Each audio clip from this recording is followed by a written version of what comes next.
¿Qué es esto del tema de los diálogos? Acuérdense que nosotros hemos dicho en términos de esta reflexión, ¿cierto?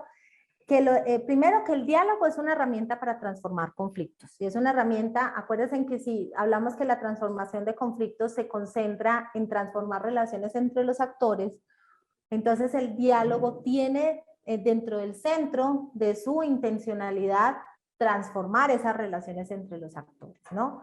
Y eso supone entonces varias cosas. Lo primero es que es un proceso, ¿cierto? Que tiene una intencionalidad de generar una interacción constructiva, ¿cierto? Entonces, esa interacción constructiva básicamente se está refiriendo, espérenme un momentico, yo cojo el puntero, ¿cierto? Una interacción constructiva que supone, primero, que hay una disposición a que el otro dé su opinión, ¿cierto? Y segundo, que hay una disposición de escucha y no de, ¿cómo decirlo? ¿Cómo se llama cuando yo estoy siempre prevenido y estoy como contraatacando? Eso tiene un nombre. Pero Comenzar a ahora la no. defensiva. ¿Cómo? Comenzar a la defensiva. Exacto. Predisposición. Exactamente, ¿no? Entonces, el concepto de interacción constructiva supone que nosotros como facilitadores de estos procesos generemos unos ambientes. Acuérdense que hablábamos de la sesión pasada de la ecología, del espacio y de la energía cultural, ¿no? De la energía que hay. Uno cuando está en los espacios siente los procesos, uno siente cómo está la energía de la gente, uno puede observar y por eso los espacios físicos donde se genera eso, eso no está puesto ahí, pero eso es muy importante, lo tenemos que tener en cuenta, ¿cierto? Cuando nosotros queremos generar espacios y procesos de diálogo, los lugares son fundamentales. No es lo mismo generar un espacio de diálogo en un lugar cerrado, sin poca luz, oscuro, lúgubre, que no me permite cierta oxigenación, hacerlo en un lugar abierto, ¿cierto? Con una cierta posibilidad de tener un aire diferente, que me permita oxigenarme, que me permita estar en otro sentido. Entonces es muy recomendable siempre que en esos espacios, y lo hablo también en términos de facilitación, mirar esa ecología del ambiente y ver entonces qué se requiere para generar las mejores condiciones y esa predisposición. Entonces lo primero, frente a los requerimientos básicos para el diálogo, efectivamente sí hay una condición y es que debe haber una predisposición para el encuentro, ¿no? Como ya se lo señalaba, y en ese sentido, no necesariamente encontrarnos significa que vamos a llegar a un acuerdo.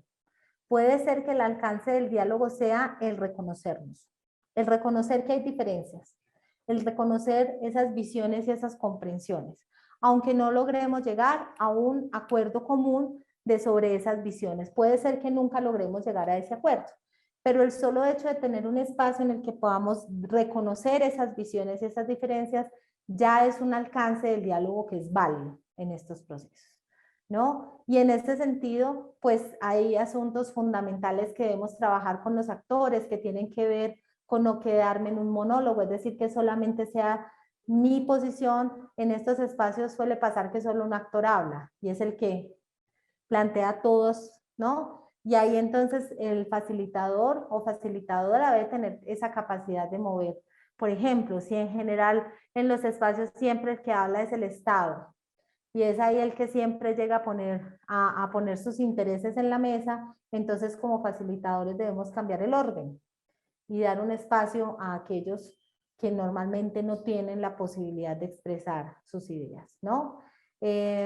La otra cosa que es importante, digamos, y que Rodrigo Arce nos propone en esa predisposición para el encuentro, tiene que ver, digamos, en poner unas reglas básicas como esta que me parece clave, de no criticar al actor en su ausencia. Es decir, evitar estas lógicas de rumores y de formas de construcción que no son muchas veces las más adecuadas para estos procesos, incluso de nosotros mismos como facilitadores.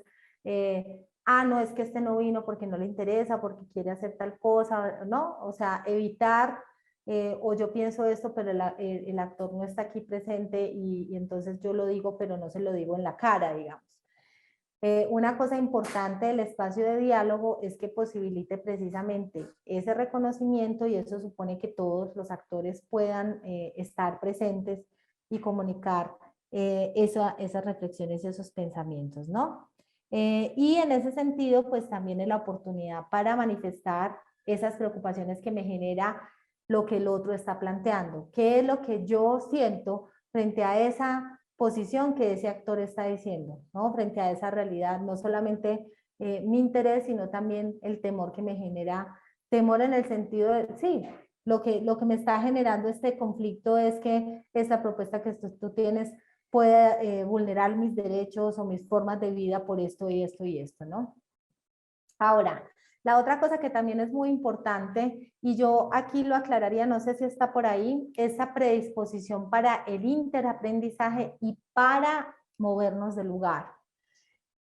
¿Por qué? Porque esto supone que hay una disposición para también cambiar de opinión, ¿no? Que en ese proceso de diálogo yo pueda ir haciendo la transición y encontrar esos puntos intermedios en donde, por ejemplo, puede identificar que no tengo la razón absoluta, que también pueden haber otras motivaciones que son importantes y que en ese sentido puede ser que hayan cosas que yo no había visto desde ese lugar y que luego de escuchar digo, tengo razón, tienes razón, y es posible hacer un tránsito hacia ese punto intermedio, ¿no? Entonces, esto, digamos, lo que hace es que también reconocemos al otro como un actor válido para esa interlocución y eso nos puede ayudar a construir una comprensión mutua, una tercera comprensión o cuarta, dependiendo de los actores sobre eso, ¿no?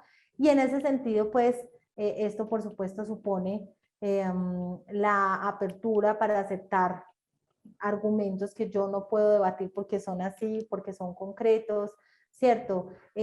Cómo avanzar hacia una coherencia que nos permita, digamos, no quedarnos solo con nuestras ideas asumiendo que son las únicas importantes, sino que los otros también pues tienen un espacio de reconocimiento en eso.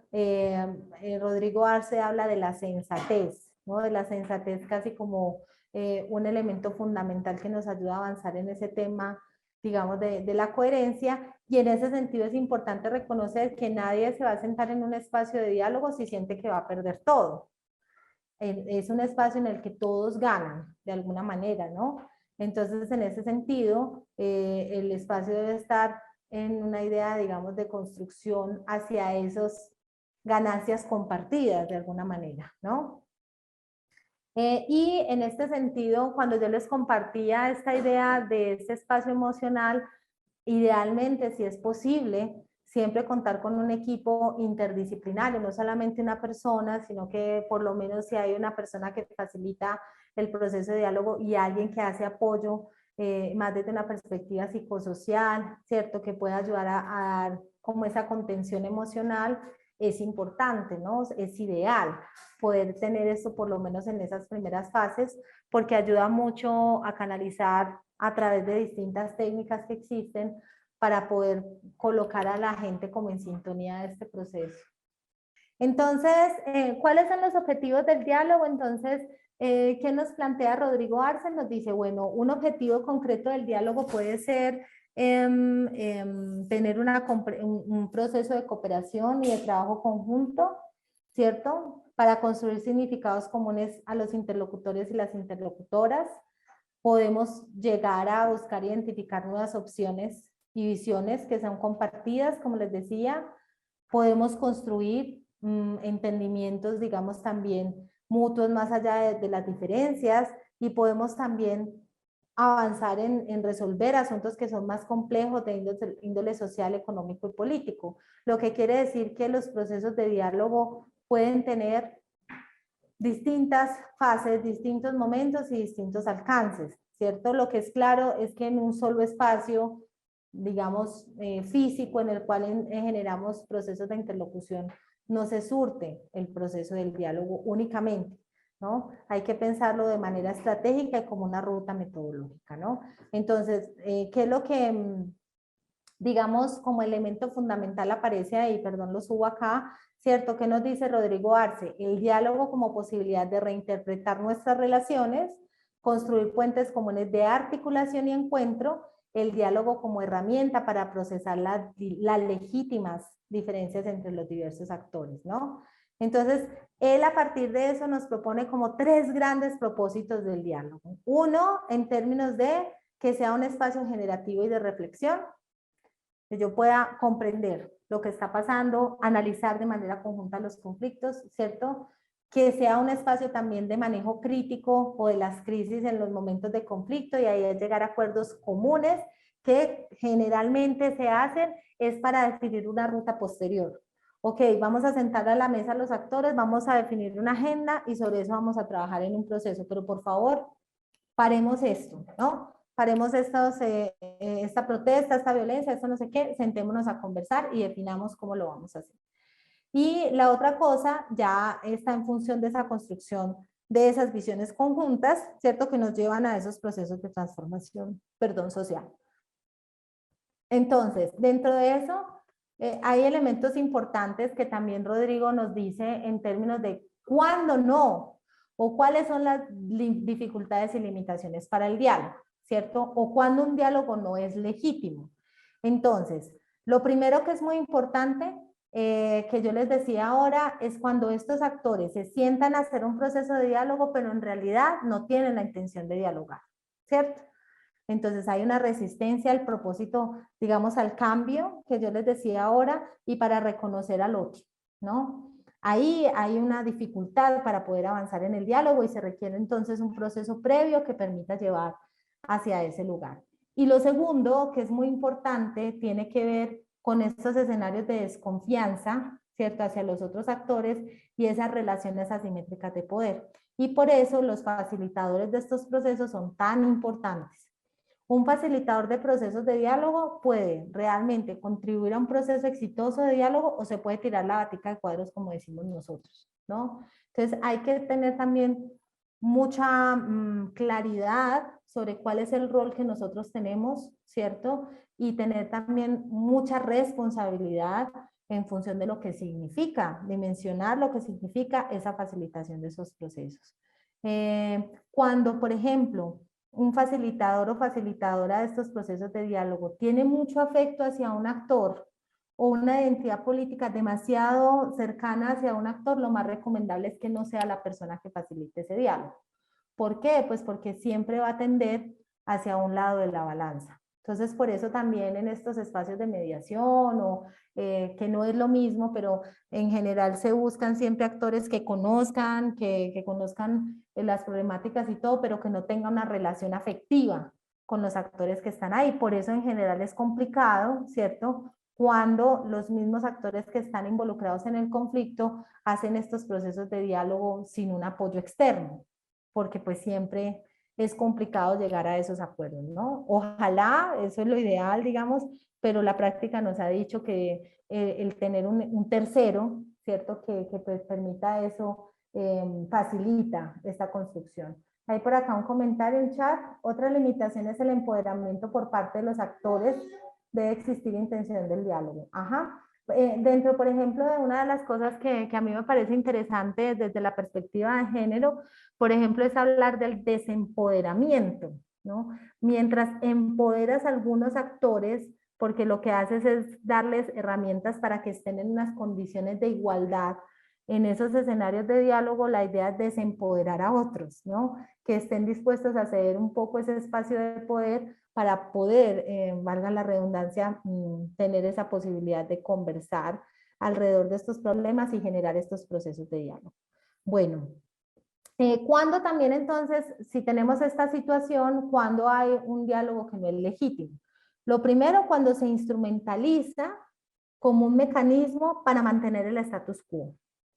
¿Qué quiere decir eso? Pues yo no tengo ninguna intención de cambiar, yo no tengo ninguna intención de ceder, yo no tengo ninguna intención de moverme del lugar, pero como tengo que hacer un espacio para demostrar legalmente que sí conversé, que sí generé el espacio, entonces lo hago, pero sabiendo que no me voy a mover del lugar ni que voy que me voy a mantener en el lugar en el que estoy. Entonces, eso realmente no es un espacio legítimo, no es un diálogo legítimo. Lo segundo es cuando estos espacios lo que hacen, lo que les decía ahora, es irse hacia la balanza, poner en la balanza o favorecer en la balanza a uno de los actores, ¿no? Entonces, Cuando se generan metodologías que lo que hacen, eso cuando hablamos de subrepticiamente, lo que subrepticiamente quiere decir que está así, ya les enseñé el concepto de esos layados, ¿cierto? Que de una manera así como más o menos sin querer queriendo, diríamos coloquialmente, nosotros vamos intencionando para llevar a que ese proceso de diálogo quede en el lugar que nosotros consideramos que es adecuado, ¿no? Y la otra, pues cuando no se cumplen ni las promesas ni los acuerdos que se hacen. Por lo tanto, aquí también es importante decir que el proceso de diálogo también incluye el sentimiento, el seguimiento a los compromisos, ¿no? A los acuerdos. No se acaba solamente cuando tienen un espacio en el que llegan a unos ciertos acuerdos, sino también cómo se implementan, en qué condiciones y hasta dónde se cumple. Por eso muchas veces fracasan estos procesos porque no hay un seguimiento riguroso a lo que se acordó y por lo tanto los actores no se sienten, vamos a decir, comprometidos o lo suficientemente responsables de alguna manera de ese cumplimiento.